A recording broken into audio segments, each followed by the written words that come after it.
Queridos, eu vou convidar você a abrir a sua Bíblia lá no Evangelho de Lucas, no capítulo 8.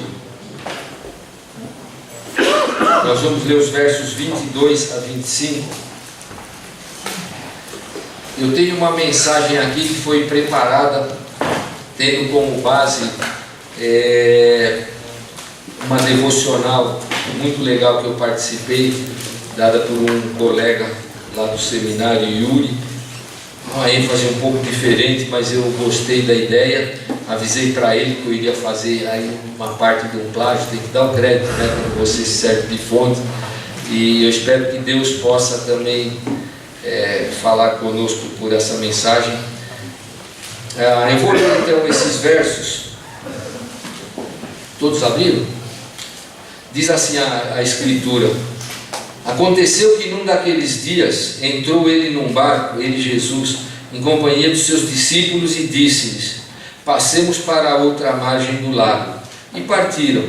Enquanto navegavam, ele adormeceu, e sobreveio uma tempestade de vento no lago, correndo eles o perigo de naufragar ou sossobar, conforme a versão aí. Chegando-se a ele, despertaram-no, dizendo: mestre, mestre, estamos perecendo. Despertando-se, Jesus repreendeu o vento e a fúria da água. Tudo cessou e veio a calmaria, ou a bonança. Então lhes disse: onde está a vossa fé?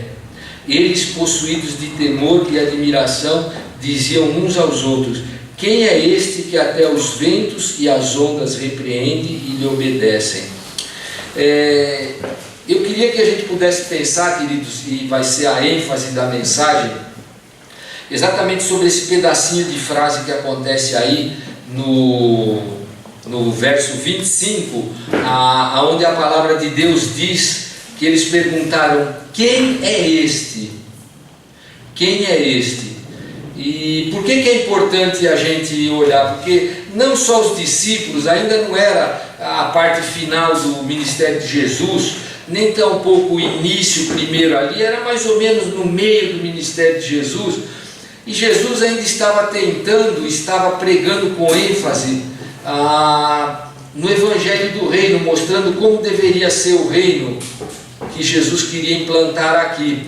Nós sabemos que depois para frente ele volta-se para os gentios, a ênfase na mensagem vai mudar e não é mais a vinda do reino. Mas Jesus está então ali com os seus discípulos e eles olhando um pouco à distância e tentando entender muitas coisas que estavam acontecendo. E eles veem então Jesus repreender uma tempestade, aquele mar encapelado, como diz um hino, né?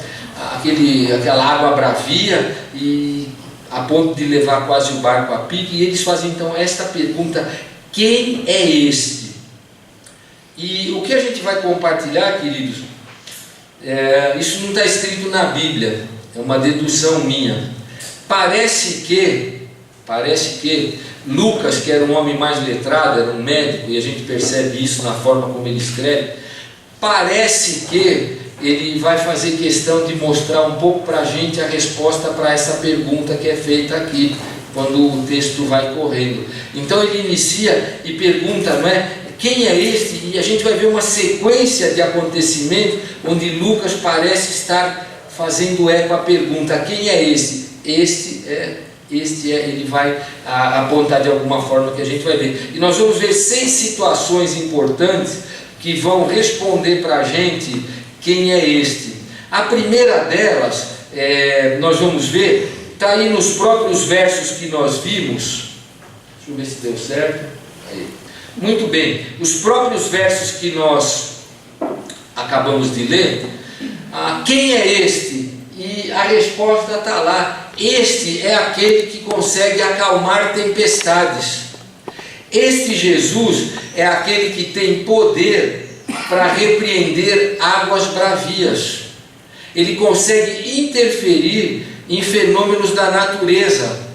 Então, nesse sentido, é importante que a gente veja, porque fenômenos da natureza estão dentro daqueles que a gente considera que são implacáveis. Nós não conseguimos aplacá-los.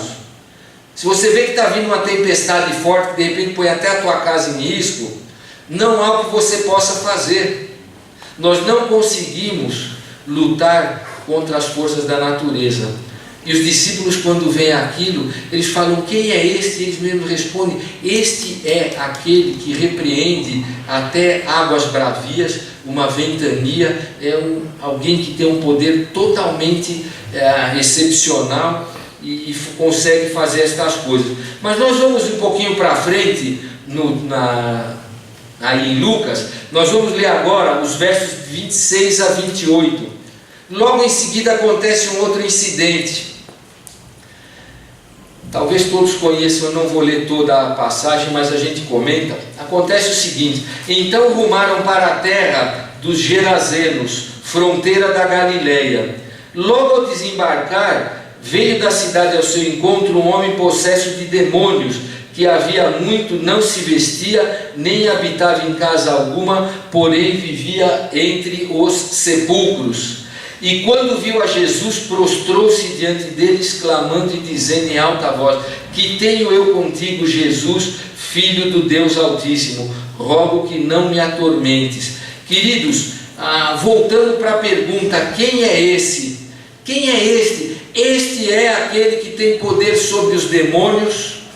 E que, se você continuar lendo o texto aí, você vai ver que Jesus expulsa todo o poder do mal que estava atormentando aquele homem. Quem é este? Este é aquele que tem poder não só sobre os fenômenos da natureza, mas poder sobre todas as forças do maligno.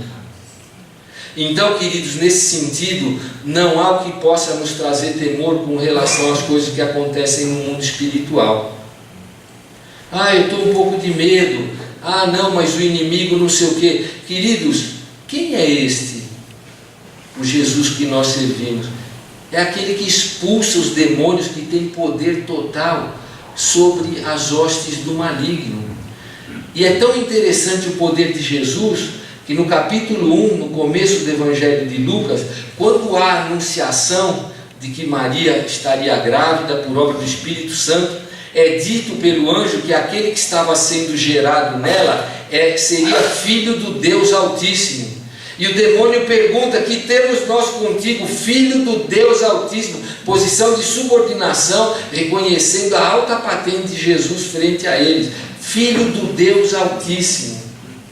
Os demônios perguntando ali para Jesus, e ele repreendendo e os mandando embora. Queridos, nós não devemos temer males espirituais. Devemos sim, como a Escritura diz, vigiar, orar e confiar em Deus. A resposta para a pergunta: quem é esse? Implica em que este é aquele que tem poder sobre demônios, sobre o maligno e sobre todo e qualquer possibilidade de intervenção do mal sobre nós. Ainda que alguém ou algo que venha da parte do maligno possa intentar contra nós, como no caso de Jó, a administração do poder de Deus através daquilo, fazendo daquela pessoa do maligno, daquele espírito, entidade ou o que for, instrumento de Deus, controlado por Deus para propósito e promoção da glória de Deus. Então nós não devemos, às vezes a gente ouve por aqui, ali, acolá, às vezes tem crente que tem um pouco de medo de fantasma, não vai em cemitério, tem algumas coisas assim. Queridos, quem é este? Perguntaram os discípulos que faz as coisas. Olha, ele continua dando resposta aqui na palavra de Lucas: este é aquele que tem poder total sobre as hostes do maligno. E por conta disso nós não precisamos ter temor nenhum. E nós vamos então olhar um pouquinho para frente, no mesmo relato de Lucas, na sequência, versos 43 e 44. O que acontece logo após aquilo? Certa mulher que havia 12 anos vinha sofrendo de uma hemorragia, e a quem ninguém tinha podido curar, e que gastara com os médicos todos os seus haveres, veio por detrás dele e lhe tocou na orla da veste, e logo se lhe estancou a hemorragia. Queridos, quem é este? Perguntaram os discípulos num determinado episódio, e eu creio que a sequência do texto vai responder: este é aquele que cura doença incurável. Queridos, o Cristo em quem nós cremos, ele tem poder sobre toda e qualquer enfermidade do corpo e do espírito. Pode curar qualquer pessoa de qualquer enfermidade. Eu espero que nunca ninguém duvide disso aqui. Nem sempre é o plano de Deus que assim aconteça. Mas quem é este que os discípulos viram ali, extasiados? Olha, ele fala com as forças da natureza, elas obedecem, mas não só isso, ele fala com os demônios, eles se submetem, e ele repreende uma enfermidade que há 12 anos atormentava aquela mulher, e a enfermidade também é repreendida e vai embora. Este é aquele a respeito do qual os discípulos perguntaram lá. E ele cura então aquela hemorragia de 12 anos. E, queridos, nós cremos que Jesus é Deus, Ele é onisciente. As coisas que nos trazem tristeza, às vezes na vida, como certamente essa hemorragia deveria atormentar tanto essa mulher, queridos, Deus sabe de todas estas coisas. Jesus sabe, Ele é poderoso, Ele é amoroso para se compadecer de nós, e Ele pode interferir na história da nossa vida. Ele é este, daquela pergunta que vai ecoando aqui na passagem de Lucas: quem é este? Ele é o que faz isso, ele é o que faz aquilo, ele é o que faz isso.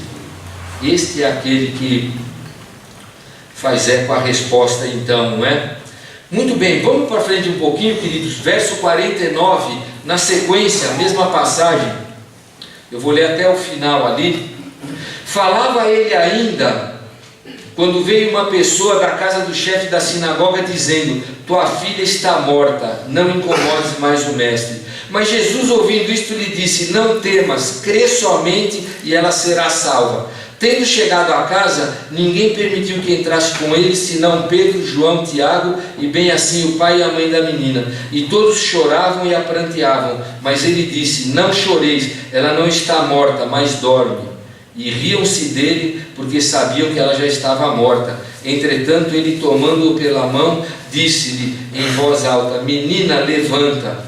Voltou-lhe o espírito, ela imediatamente se levantou e lhe mandou que lhe dessem de comer. Queridos, quem é esse? Perguntaram os discípulos. Esse é aquele que tem possibilidade, capacidade e poder de trazer alguém da morte para a vida, tanto fisicamente como espiritualmente. Jesus pode realizar isso. Este da pergunta inicial é aquele que tem poder. Queridos, para Jesus a sepultura não é a última palavra. A última palavra não está com a sepultura em relação à nossa vida. Nós temos vida eterna em Jesus. Amém. Este é aquele que pode fazer estas coisas na tua vida e na minha. Já fez isso espiritualmente em nós. Nós cremos que temos a vida eterna. E por isso o túmulo não tem identidade conosco. É uma referência do endereço de alguém que passou por aqui, mas que está em Cristo e tem vida eterna. A morte não tem domínio sobre nós, diz a Escritura em reiteradas passagens. Quem é este que faz estas coisas? Este é esse Jesus, que domina sobre as forças da natureza, que repreende enfermidade, que devolve a vida aos mortos, que repreende demônios, que os expulsa, embrulha e manda embora. Este, queridos, é o Jesus em quem nós cremos. E é muito interessante que logo na sequência nós vamos ver, Lucas ainda vai nos mostrar que o próprio Pai, de forma especial, ele vai trazer confirmação das credenciais de Jesus. E nós vamos agora entrar no capítulo 9. Vamos dar uma olhadinha ali, os versos 18 a 20. Vocês sabem do episódio ali. Estando ele orando à parte, achavam-se presentes os discípulos, a quem perguntou: quem dizem as multidões que sou eu? Responderam eles: João Batista, mas outros Elias, e ainda outros dizem que ressurgiu um dos antigos profetas. Mas vós, perguntou ele, quem dizeis que eu sou? Então falou Pedro e disse: és tu o Cristo de Deus. Jesus confirmando suas credenciais. Quem é este? Ele é Jesus, o Cristo, o Messias prometido de Deus. Aquele que viria para trazer possibilidade de restauração, de entrega da vida eterna, de perdão dos pecados, como o Cristo. É o título que Pedro usa aqui na resposta, o ungido, o Messias de Deus que haveria de vir, uma confirmação das credenciais de quem é este. Este é o Cristo. Jesus perguntou: quem o povo diz que sou eu? Eles tinham acabado de falar: quem será que é esse? e a gente vai vendo Jesus trabalhar, as coisas acontecem, e Jesus vai perguntar: vocês agora, quem vocês dizem que sou eu? Eles tinham feito a pergunta: quem é este? E Pedro já tinha confirmação no coração: este é o Cristo de Deus, esse é o Messias prometido, e que veio para salvar a todos nós. Credenciais de Jesus Cristo, apresentada não só pelos milagres, mas uma confirmação dos que estavam com ele, e que é ratificada pelo próprio Senhor, que confirma ser ele o Cristo. Então vejam, irmãos, que essa sequência de narrativas traz algumas coisas tão impressionantes, e a gente pode, que no certo sentido, fazer com que elas convirjam para a pergunta: quem é esse? Esse é o que faz todas estas coisas. Por fim, nós vamos ler os versos 33 a 35, um outro episódio interessante. Vai falar da transfiguração de Jesus. Ao se retirarem estes de Jesus, disse-lhes Pedro: Mestre, bom é estarmos aqui, então façamos 3 tendas, uma será tua, outra de Moisés e outra de Elias, não sabendo, porém, o que dizia. Enquanto assim falava, veio a nuvem e os envolveu, e encheram-se de medo ao entrarem na nuvem, e dela veio uma voz dizendo: este é o meu filho, o meu eleito, a ele ouvi. Quem é este, querido, que estava fazendo aquelas coisas? O Filho de Deus confirmado a partir do próprio Pai. Este é o meu filho, é o Filho de Deus, ouçam a ele. Não ouçam as vozes dissonantes que estão ao redor, não ouçam os religiosos, ouçam a esse. Eu estou confirmando: este é sim o Messias, o prometido, o Filho de Deus que haveria de vir. Confirmação do próprio Pai. Quem é esse? É aquele que foi confirmado como o Pai, como o Filho de Deus. E a resposta do Pai é tão interessante que ela não só traz autoridade, mas ela traz uma orientação: ouçam a ele. Ouçam a ele vocês devem ouvir, e isso deve ser de relevância também para nós. Então, na verdade, por que o Pai vai falar que nós deveríamos ouvir o Filho? Porque ele, como Filho de Deus, é o revelador do caráter do Pai. E é isso que está implicado nessa passagem, na transfiguração. Jesus é mostrado pelo Pai como aquele que se identificava plenamente com ele, porque era alguém provindo dele. Então nós vamos com Jesus aprender as coisas concernentes ao caráter do próprio Pai. Jesus, revelador do caráter do Pai. Ele é este que está ecoando ainda na pergunta, e Lucas vai desenvolvendo aqui. Quem é ele? Os textos vão mostrando quem é ele. Quem é este? Este é Jesus, este é o Cristo. Então, quantas coisas importantes que foram mostradas a reboque daquela pergunta que inicia aí um episódio na vida de Jesus, não é? Agora eu queria considerar com você algumas coisas, algumas implicações que essas revelações de quem é este trazem para a nossa vida. A pergunta, ela deve ficar ecoando, e eu acho que cada um de nós, na sua devocional, no seu estudo bíblico, talvez ao longo da semana, algum tempo mais, deve continuar respondendo para si mesmo a pergunta: quem é este em quem eu creio? Quem de fato é Jesus? E as Escrituras vão trazer muitas respostas para nós. Nós vimos algumas aí. Uma coisa interessante, eu mencionei, eu estou tirando essa frase do Dr. Carlos Oswaldo. Ele fala algo interessante, se referindo a estas passagens. Ele diz que nessa perícope, é um pedaço do ministério de Jesus na Galileia. Jesus provou seu poder e sua compaixão, derrotando 4 inimigos implacáveis do homem: a natureza, os demônios, a doença e a morte. E nós lemos as 4 passagens antes das credenciais de Jesus serem confirmadas. Jesus mostrou, e eu não creio, queridos, espero que ninguém aqui, eu não creio que Jesus perdeu o poder ou a possibilidade de fazer estas coisas. Este é aquele que faz eco a pergunta: quem é ele? Esse é o Jesus em quem nós cremos, que faz todas estas coisas. Na verdade, Jesus manifestou expressões que deveriam ser convincentes para mostrar para os seus circunstantes que o reino de Deus de fato estava sendo estabelecido. Ainda assim ele foi recusado. Ainda assim foi recusado. E no capítulo 9, então, nós vemos após aqueles milagres, aquelas ocorrências todas, as credenciais de Jesus como Messias e Filho de Deus. Voltando à pergunta, quem é este? Queridos, este é o nosso maravilhoso Senhor e Salvador. Este é Jesus Cristo, em quem nós depositamos a nossa esperança eterna, a nossa vida eterna. Ele é o este da pergunta. Quem é este? É Ele.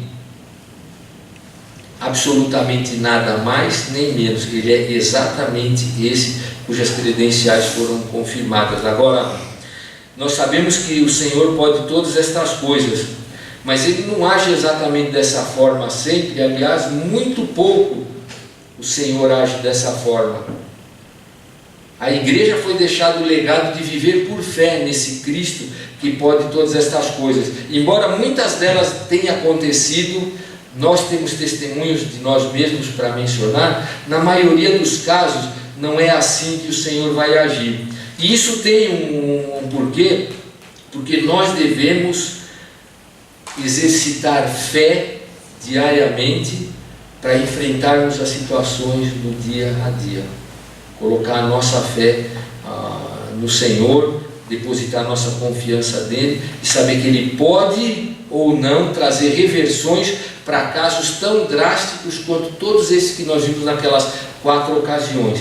Agora, o que é importante para nós como cristãos é perceber que em meio a qualquer situação, e mesmo algumas terríveis como aquelas que nós lemos, havia perda por morte ali, havia doença incurável, havia problemas espirituais, havia uma tempestade na vida daquelas pessoas que eles não conseguiam lidar com ela.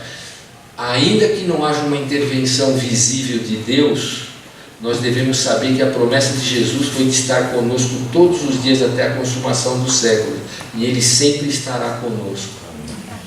Ah, pastor, recebi um diagnóstico, uma doença ruim. Todas são, mas algumas piores, então elas são adjetivadas assim, né? Queridos, nós vamos confiar no nosso Deus. Pastor, eu tenho uma situação que ela ficou tão grave numa determinada área da minha vida, eu não sei o que fazer. Nós vamos orar e confiar que Deus vai trazer livramento para nós. Pastor, a minha família está se rompendo, minha família está com situação difícil, o casamento está ruim, filho, de alguma forma ou de outra está desandado. Nós vamos confiar no Senhor, mesmo que não venha uma solução imediata e visível. E Deus vai mostrar no tempo dele qual foi a solução que a boa, perfeita e agradável vontade dele trouxe para aquilo. Ah, irmão, estou com uma situação, você não poderia estar no meu lugar. Verdade, a gente não pode trocar ainda que talvez alguém desejasse, mas o Senhor está naquela situação. Ele é este que pode trazer respostas para essas coisas. Queridos, se nós excluirmos a possibilidade de viver por fé como o Senhor tem colocado para nós, digamos que nós entendêssemos que seria melhor que a gente pudesse de alguma forma acionar a Deus para que respostas como esta destes milagres acontecessem na nossa vida. Então fica imaginando alguma situação assim, né? Nós iríamos estalar os dedos e falar assim: Senhor, dor de cabeça aqui, Senhor, desemprego ali, Senhor, devolva meu parente que morreu ontem ali, ó Senhor, manda dinheiro que eu estou mal. Será que essa seria uma vida que faria sentido na nossa relação com Deus?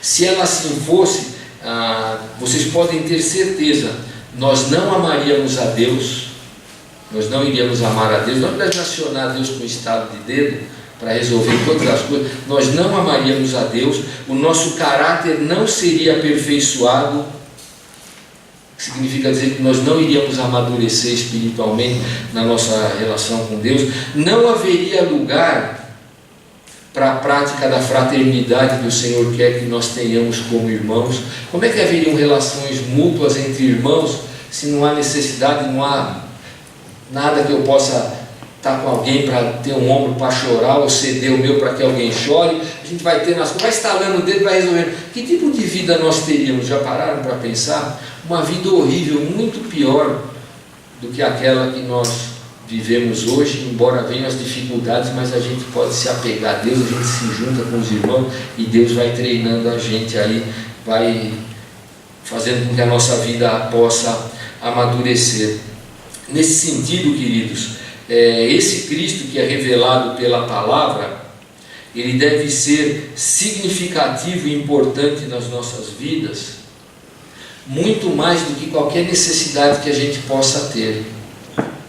A resposta para a pergunta quem é esse, traz para nós uma exaltação do nome de Cristo, que tem que mostrar para a gente que Cristo, sabendo das promessas dele e do amor dele que morreu naquela cruz por nós, ele tem que ser mais importante do que qualquer situação que nós venhamos a enfrentar. Então, onde a gente vai colocar o nosso coração, a nossa angústia, a nossa dor, quando os problemas vierem, nós vamos buscar as respostas da Escritura. Quem é esse que pode fazer todas estas coisas e certamente intercederá por mim? E nós vamos encontrar amparo para o nosso coração na pessoa do Senhor. É assim que o Senhor quer trabalhar nas nossas vidas.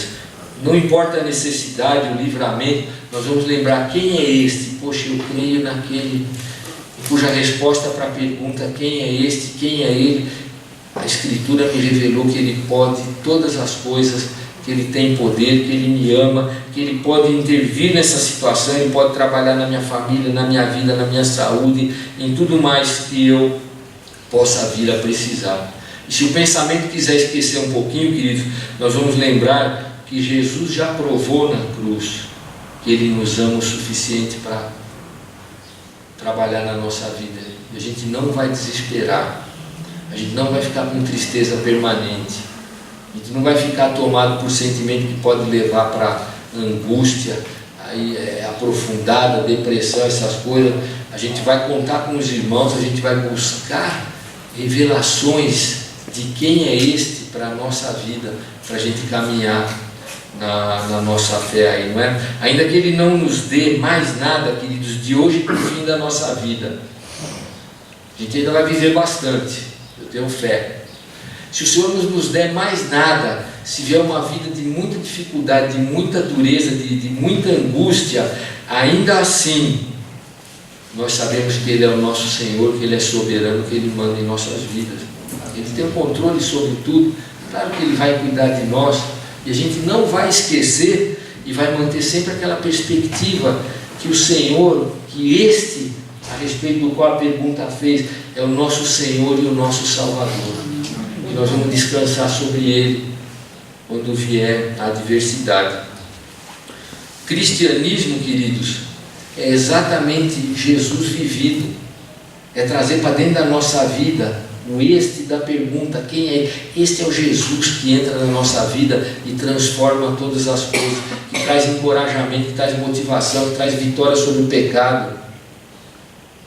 Vivemos dias difíceis, o Silvio falou, verdade, e como a gente vai buscar poder estar vivenciando essas coisas nesse contexto? Nós vamos falar quem é este que pode trazer paz para o nosso coração em dias que só trazem coisas para roubar a paz. Está difícil assistir jornal, não é? Está difícil. Então nós vimos essas coisas. Como a gente vai poder manter o coração tranquilo e em paz?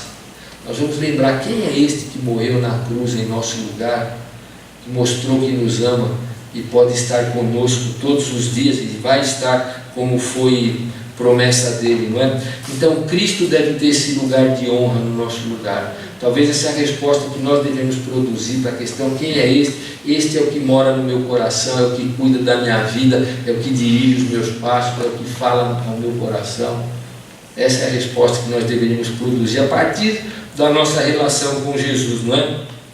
Então qual seria o desafio para nós, queridos? Exatamente a entrega da nossa confiança total no este, da pergunta, quem é esse? Esse é o Jesus maravilhoso, é o nosso Senhor, é o nosso Salvador. Este há de cuidar de nós em todas as coisas. Então se você crê nisso, você pode dar um amém. Amém. Esse é o Jesus em quem nós cremos. E eu quero orar agora e pedir a Deus que coloque estas coisas no nosso coração, que Ele mantenha a nossa mente ligada nestas coisas, e não por mágica. O Senhor fará isso na medida em que a gente vai mergulhando na palavra e buscando mais respostas para a pergunta, quem é esse? Quem é o Jesus em quem nós cremos? E a Escritura vai revelando e vai alimentando o nosso coração. Vamos orar então, queridos. Pai, muito obrigado porque houve um dia em que os discípulos de Jesus se espantaram com um milagre portentoso que Jesus fez ali, e admirados perguntaram: quem é este que faz estas coisas? E paulatinamente a tua palavra foi revelando quem é este, quem é ele, quem é Jesus.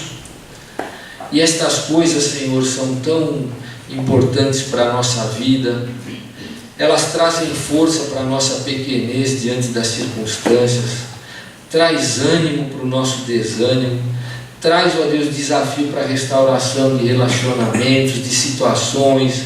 A Tua palavra, Senhor, através de Jesus, traz tudo o que nós precisamos para viver uma vida piedosa na Tua presença. E ainda, ó Deus, que a morte venha nos encontrar, nós sabemos que nós somos eternos em Jesus Cristo. Ele nos deu a vida eterna, e nem mesmo a sepultura irá trazer, ó Deus, para nós algo que produza angústia permanente. Trará tristeza, mas não angústia, não desesperança. Nós cremos na Tua palavra, Senhor. Então, através de Jesus, Senhor, trabalha aqui nos corações de cada um de nós e entrega, Senhor, aquilo que é necessidade para um encorajamento, para uma guinada talvez de vida, uma fé que pode estar fria, pode estar pequena, alguém que esteja andando irregularmente dentro da palavra. Deus, traz desafio para se firmar na palavra. Qualquer situação, Senhor, enfermidade, renova esperança, Senhor. Situação financeira difícil, Senhor, restaura o ânimo, traz, ó Deus, providência. Nós precisamos, ó Deus, de empregos. Nós queremos confiar no Senhor para todas estas coisas, Pai. Restaura a alegria para aquele que está sem, Senhor. Cuida de nós nestas coisas, Pai. E também, Senhor, recebe gratidão, porque como é bom poder contar com o Senhor, ver a Tua palavra que traz estas grandezas reveladas para nós. Se não fosse o Senhor, como nós estaríamos? Ó Pai, muito obrigado.